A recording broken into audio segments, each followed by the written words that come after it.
Hello friends, welcome to KG education. UGC NET June 2026 के exam हो चुके हैं। अब दिसंबर 2026 के एग्ज़ाम आने वाले हैं, ठीक है? तो ये वीडियो उनके लिए बहुत इम्पोर्टेंट है जो बिगिनर्स हैं या फिर जो ये एग्ज़ाम देने के बारे में सोच रहे हैं, ठीक? इस वीडियो में हम बात करेंगे यूजीसी नेट से रिलेटेड उसकी एलिजिबिलिटी, उसकी स्ट्रेटेजी क्या होगी, सिलेबस क्या होता है, सक्सेस रेट कितना और कैरियर, इन सभी चीज़ों के बारे में बात करते हैं, ठीक? तो सबसे पहली चीज़ जो यूजीसी नेट जो है, जो नेशनल एलिजिबिलिटी टेस्ट होता है, इसमें एलिजिबिलिटी टेस्ट वो एनटीए के द्वारा कंडक्ट करवाया जाता है। इसका उद्देश्य क्या है, ऑब्जेक्ट क्या होता है, असिस्टेंट प्रोफेसर का मतलब इसको आप दे करके, इसको आप क्वालिफ़ाई करके, नेट क्वालिफ़ाई करके आप असिस्टेंट प्रोफेसर के लिए एलिजिबल होते हैं, जिसके माध्यम से आप इंटरव्यू दे सकते हैं या फिर कहीं या फिर आप जैसे एमपीपीएससी हो गया या फिर यूपीएचसीएससी हो गया, इन सभी एग्ज़ाम को आप दे सकते हैं इसके माध्यम से। जेआरएफ अवार्ड करता है, जेआरएफ अवार्ड करता है, आपको इसमें फेलोशिप मिलता है पीएचडी के दौरान। और तीसरी चीज़ ये quality in higher education and research, मतलब क्वालिटी को तो बढ़ावा देता है ये एग्ज़ाम, ठीक? कौन-कौन अप्लाई कर सकता है इसको? जिन्होंने मास्टर डिग्री कंप्लीट कर ली है या फिर जो अभी कर रहे हैं मास्टर डिग्री, वो भी दे सकते हैं, ठीक? तो इसमें 2 चीज़ हमने देखा कि असिस्टेंट प्रोफेसर जेआरएफ देता है और क्वालिटी बढ़ाता है, और इधर मास्टर डिग्री जो कंप्लीट कर लिया है, वो इस एग्ज़ाम को दे सकता है, ओके? अब बात करें, इसमें 2 तरीके का होता है, एक होता है नेट। नेट में क्या होता है, ओनली असिस्टेंट प्रोफेसर और पीएचडी। मतलब जो अगर जिन्होंने नेट क्वालिफाई किया, जैसे कहते हैं ना नेट क्वालिफाई हो गया, तो उसमें क्या हुआ है, उसमें असिस्टेंट प्रोफेसर के लिए और पीएचडी के लिए हम क्वालिफाई हो गए हैं। और दूसरा होता है जेआरएफ। जेआरएफ मतलब इसमें असिस्टेंट प्रोफेसर, मतलब इसमें क्या होता है, असिस्टेंट प्रोफेसर के लिए तो क्वालिफाई होते ही है और रिसर्च फेलोशिप भी मिलता है और पीएचडी के लिए भी हो जाते हैं। और इसके साथ साथ एक और होता है ओनली पीएचडी। ओनली पीएचडी जो आता है वो सबसे लास्ट का होता है, उसमें केवल आप पीएचडी कर सकते हैं, मतलब एडमिशन ले सकते हो उसके माध्यम से, ठीक। अब इसमें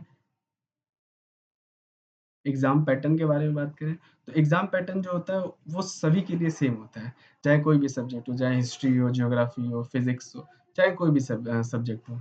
जैसे इसमें पेपर 1 होता है और पेपर 2, 2 पेपर होते हैं।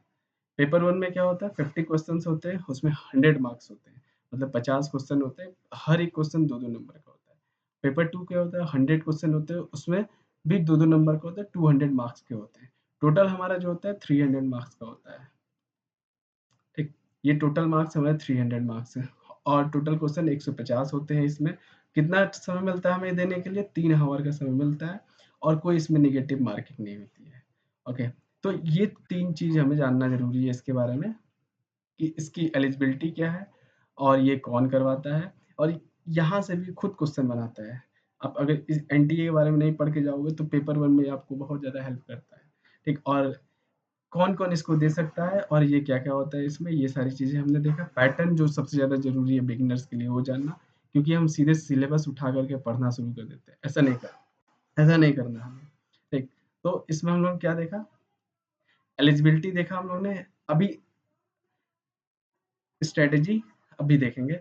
स्ट्रैटेजी में हमें क्या करना है, देखिए, इसके लिए हमें डेली 6 घंटे देने हैं, काफ़ी है। स्टार्टिंग में आप 4 घंटे से स्टार्ट कर सकते हैं, पर डेली अगर 6 घंटे देते हैं फिर भी आपको काफ़ी है, क्योंकि एग्ज़ाम के पहले जो 2 मंथ रहते हैं, उसमें आपको 6 घंटे तो देना अनिवार्य है, ओके। जैसे 6 घंटे में भी अगर हम 2 घंटे पेपर 1 को दे रहे हैं,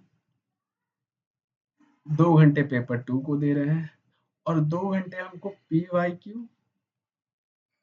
प्लस आपको एमसीक्यू इसके लिए चाहिए होगा।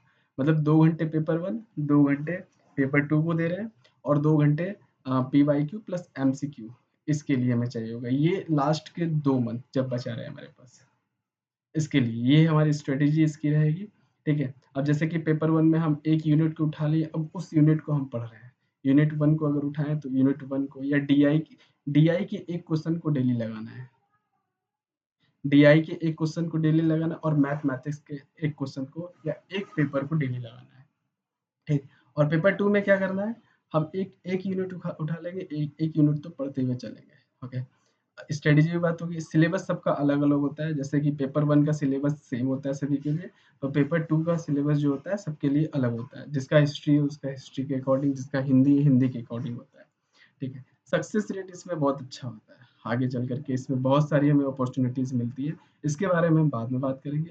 करियर भी इसमें अच्छा होता है क्योंकि ये सक्सेस रेट और करियर दोनों सेम है। ओके, सो आई होप आप लोग को ये वीडियो पसंद आया हो। अगर पसंद आया तो लाइक, शेयर और सब्सक्राइब ज़रूर करें।